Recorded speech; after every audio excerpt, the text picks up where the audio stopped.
From the KFI 24-hour newsroom. Today is School Walkout 2021. Organizers like Let Them Breathe want kids to stay home and protest the mask and vaccine mandates. Some of the kids will go on unsanctioned field trips. L.A. County wants Kobe Bryant's widow to take a psychiatric evaluation to prove that leaked photos from the site of the helicopter crash that killed her husband and daughter caused emotional distress. Vanessa Bryant is suing the county and the sheriff's department over those photos. The union, representing thousands of behind-the-scenes film and television crew workers, won't be going on strike after all. Just after midnight, IATSE struck a 3-year deal with producers.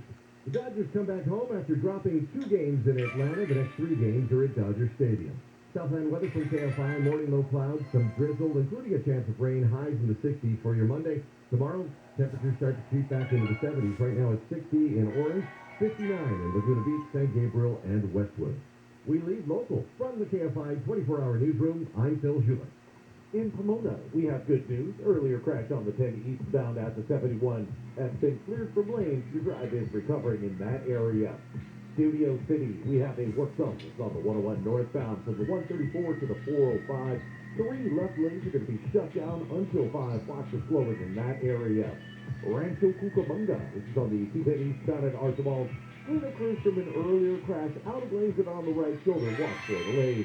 KFI and the Sky helps get you there faster. Brian Van. Do you want out of your house for whatever reason? Maybe you're moving or downsizing, there are financial issues, maybe you inherited it. Selling a home usually means hours of painting and cleaning and staging. But what if you could sell your home for a fair price without any of that hassle? The buyer never had to walk through your home. You could sell it without an appraisal, no commission, no fees. What if you could get paid in cash and get it done fast, like in 10 days or less? This is exactly what DirectBuyers.com will do. DirectBuyers.com is a local family-owned business. They've been around since the mid-'80s. We talked with the owners, Janet and Matt. Wonderful people. They care about their clients. You don't want to go to a national call center. These are the people we trust. Do not sell your home until you talk to DirectBuyers.com. See what they can offer you. They will give you an honest, no-obligation offer. They can even get you $15,000 cash advance before closing to help with your move. They're not going to lowball you. Go to DirectBuyers.com. DirectBuyers.com. 844-242-SELL. That's 844-242-SELL. DirectBuyers.com. Evangelinos, we're all ready to get back to the things we love. But millions of Americans are delaying life-saving health care. Take it from me, Vinco. Get back to your doctor, your health, your joy. Tech Medicine of USC, UCLA Health, Dignity Health, Cedars-Sinai, and Providence are all committed to making LA better together.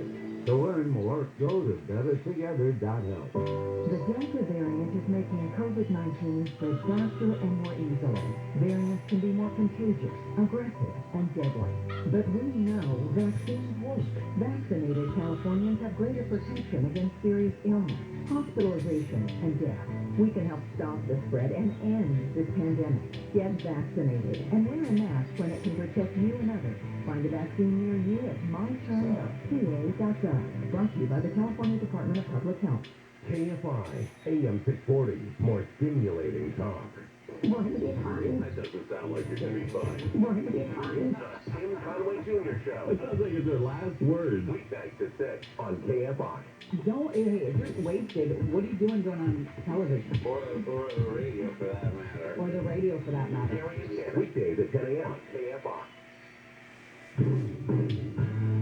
told you about so very real. You know the place where nothing is real. Well, here's another place you can go. Where everything goes. You do the best I can do this. I'll be your happiness. It will take 2 or 3 on me.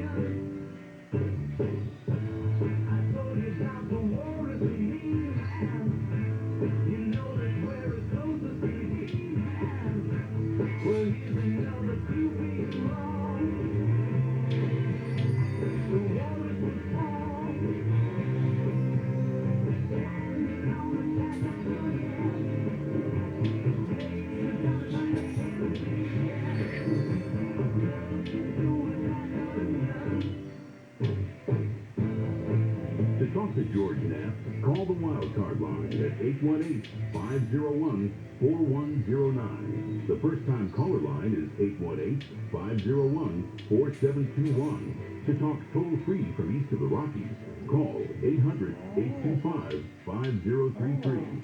From west of the Rockies toll-free, call 800-618-8255. This is Coast to Coast AM with George Knapp. The Beatles segue us back into the program. Glass Onion. We're talking with Dr. J. Gordon Melton about his Vampire Almanac, the complete history, just packed of vampire facts and lore. And looks like it's generating a response out there in Coast to Coast land. The lines are full at the moment. When we come back, we'll get to as many of your calls as we can. Be right back with the next segment.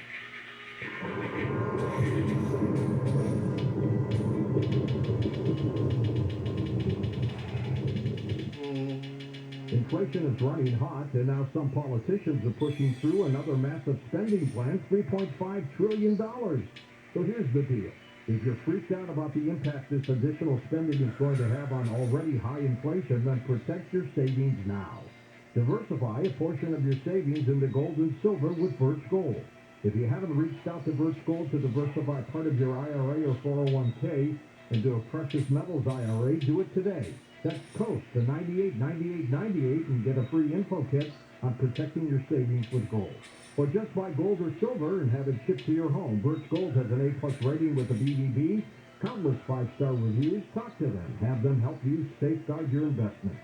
Simply text COAST to 989898 to claim your free, no obligation info kit on holding gold and silver in a tax-sheltered account. Again, text COAST to 989898 to take the first step in protecting your savings today. Baby kids like crazy hairballs have hairballs. My cat mama, she has dandruff and an oily coat. DINOVITE.com. I was thrilled when I heard Dinovite for Cats was coming out. You love your cats as much as I do. You want to do what's best for them. Dinovite is a life changer. Lately, she's been a lot more playful, a lot more energetic, more active. Dinovite for life. How happy your cat will be. DINOVITE.com. COVID is spiking again, and it's just not clear how to keep your family safe. Fever is the leading symptom of COVID, and the only way to reliably detect it is with an accurate thermometer. Be vigilant and be accurate with the estrogen temporal scanner, whose accuracy has been proven in more than 100 clinical studies. Don't rely on non-contact thermometers. They are proven to be inaccurate and will not reliably detect a fever that might mean COVID. Learn more at estrogen.com.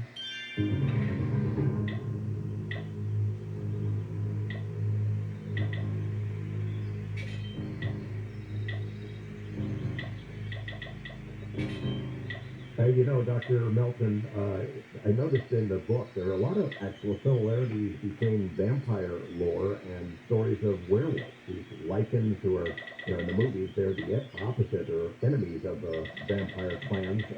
They can shapeshift, they change form. Vampires, I guess, can do this, changing into bats and rats and wolves and coyotes, things of that sort. A lot of spillover into the legends. It kind of reminds me of the Skinwalker stories, too. The two stories grow up together, and they interact with each other, and in the 20th century, the mixing and matching has become intense. First-time caller, Eric in Baltimore. Welcome to the program, Eric. Hey, thanks for having me. I am very lucky and blessed. I appreciate having me on the air and talking to you. How are you doing this evening? Good. What's on your mind? Yeah, I heard that I'm just really into vampires, and 25,000 movies in counting, that is a lot. I can't even know there's that much in existence, but I can tell that you know a lot about vampires. Now, what about actual, the reality of what could be real, like in New Orleans, with all the stories of vampires down there, and all the accounts and people seeing them, reporting them, and then real life bloodsuckers or whatnot. Do you what do you have to say about that? Do you know anything about that, and do you have any insight into that? Well, there are a few stories that float around the city. You can go down to New Orleans and take the vampire tour of sites where there are some stories. But overwhelmingly, the New Orleans vampire stories come out of the fiction world, and overwhelmingly, we've got some of the greatest vampire stories going, but they're more than they are to real life stories of vampires. Yeah, it's a great setting. Whether there are any real-life vampires in New Orleans, if I were a vampire, that's a place I'd probably live, at least for a while. Thanks, Eric, for the call. West of the Rockies, Braden in Wyoming. Oh, George Matt. Nice to be on your show. Thanks. What's on your mind? I was wondering if there's a possible connection between secret societies and vampires, because supposedly 33rd degree Masons drink blood during their initiation, and we hear supposed stories of celebrities like Johnny Depp drinking blood. So does that mean that, like, if those societies exist, that those people are vampires? I've not heard any verifiable stories that come out of the Masons. And the science community is, of course, part of the larger esoteric community. And there are certainly identifications, particularly in the 20th century, between vampires and magical power and the like. But as to Masons being like sexy vampires, are that there be some cadre within the Masons, I've not heard any verifiable information to that effect. Thanks, Braden. East of the Rockies, Josh in Fort Lauderdale. Good morning, Josh. Hey, how you doing? Happy. You touched earlier about the book, the tabletop role-playing game Vampire the Masquerade, and I just kind of wanted to ask you a few questions about that. So, a lot of the lore that comes out of that, it's basically a restored Dungeons and Dragons, and it has this whole world called the World of Darkness, and you were talking about the 4 werewolves, vampires, mages, and one of the cult classic game books comes out, it's called the Book of Night, which went into how Cain, after he killed Abel, ended up becoming the first vampire, and Lilith his first wife. And I also know the company White Wolf sued the makers of the Underworld movie, because if you watch that first one, it pretty much rips off that whole system from the game, which is still around today and a great game, but I know a lot of people who have got pretty obsessed with it. In Southfield, I believe that's where that one killer was in the early 90s. And my question, I guess, would be, do you know any more detail about where the writers of that got that, or anything else? Because the whole system and game is huge and encompassing. There's different factions, clans, and they all seem to get into politics or high levels of society. Let me ask you, Dr. Melton, is that just a fun and games, a recruitment tool, a little bit more than that, and have you played it? Are you familiar with it? I'm very, very familiar with it. I have some good friends who play it, but I have never, to put it bluntly, never had the time to get into it. It can get quite excessive and take up all of your leisure time if you want to. The people who put that game together, their first accomplishment was taking the forms of play from Dungeons and Dragons and adapting it to the vampire world. And then over a period of a generation, over a period of 30 years, they brought into that game just about every form of vampire life and world you could imagine. It was quite an accomplishment, and that accomplishment was done by about 20, 30 different writers over a long period of time. I have a collection here at the house of all the books that White Wolf published, and it fills an entire bookshelf. Just with the stuff about the vampire, not to mention the werewolf and the mage and the other games that they developed along with it. You should open up your home at Halloween for toys. I'm sure your wife will be thrilled. Oh, just love it. We have an interesting thing here.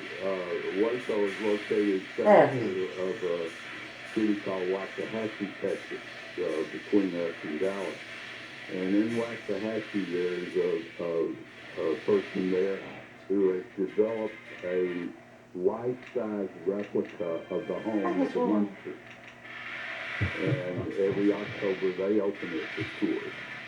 So you can go and visit the monster home here in Texas, about an hour away from us. We move on to Eric in Indiana on the wild card line. Hi, Eric. What's on the mind? Sure. Here's that the microphone guy. How's everybody doing now? We're doing well. Anyway, I have a pretty bizarre story to tell you. It was told to me about 24 years ago by my ex-wife. When she lived in Sunday, Indiana, she worked at a pet store, and I used to collect a lot of documentary videotapes before DVD came along. And I had some that were right in the realms of everything we talk about, coast to coast, UFOs, Bigfoot, vampires, that kind of thing.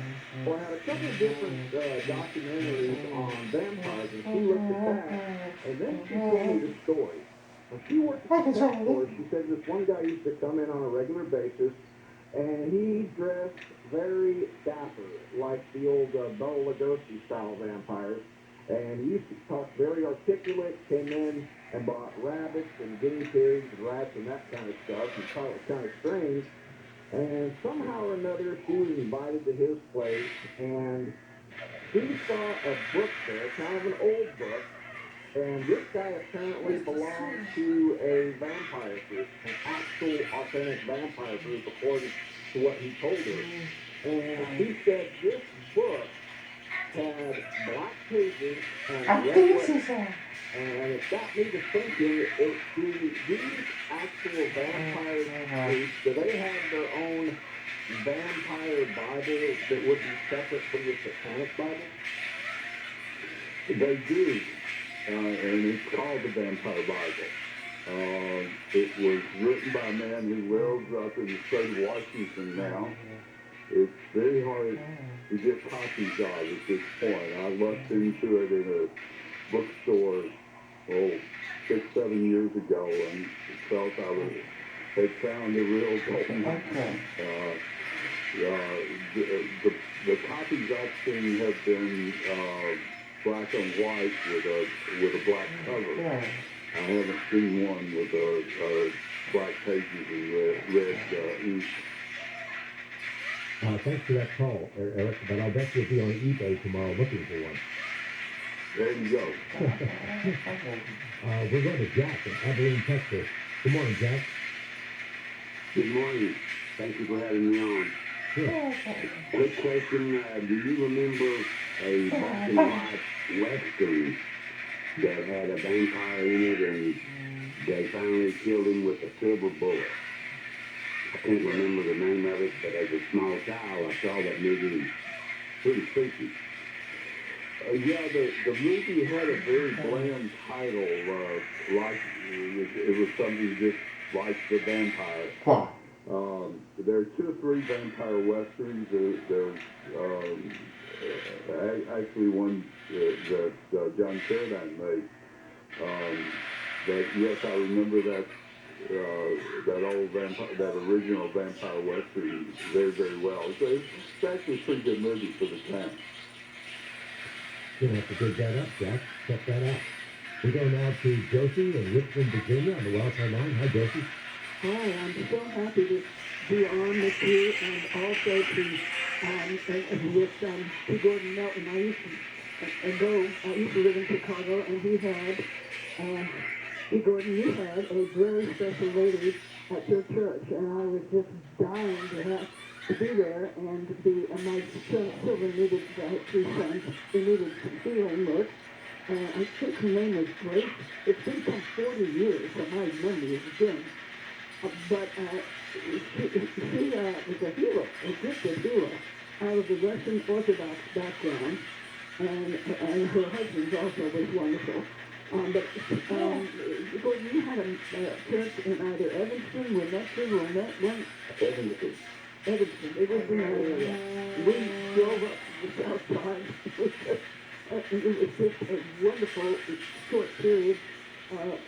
You had another thing that I really liked, that Spiritual Advisory Council, I think, reported on your essays, and I have all those papers that you had about early Christianity, and I wish that George Mathis, you could have Gordon come back and talk about the early Christians, because there was a lot of play about how they changed a lot of things from how the church originally started, and especially during the time of Constantine, about 312 AD. There was a lot of messing around. I think they had more knowledge of the fact that we lived more than one time. We could have more, more lives than just one time. So anyway, I just wanted to say I'm so happy that you're on, and I hope, George, you'll have to back on. Anytime, sure. Thanks for the call, Josie. Actually, the book does have quite a bit of information about the early pagan vampire stories that I guess in the beginning were not seen as a threat to the church, but eventually organized religion got around to trying to stamp them out because they were seen not necessarily worried about vampires, but they were worried about an alternate version of reality, I guess, right? Yeah, the early church had a very thriving business and spiritual healing. What our caller was talking about, and when I was a pastor back in a previous incarnation, we had a healing ministry at a church I pastored in Evanston. The connection with vampires in the church comes about much more in the medieval era, a much later date. You also deal in the book with psychic vampires, and we didn't get a chance to touch on that, but there are cases and examples of where these are not bloodsuckers; they're looking more to absorb mental energy, sort of the life force of people. Yeah, that's very much that's something that happens in the 19th century. As we mentioned earlier, it's very hard for humans to consume blood, and the Bible verse that sort of connects vampires and spiritual things is the one that Lugosi quotes in the movie about the blood is the power, and the idea that the blood actually carries power. And that what the vampire is after is the power, and the blood is merely the instrument for getting the power. So we have developing with the spiritualist movement in the 19th century an understanding that there is this ability of vampires to consume other people's power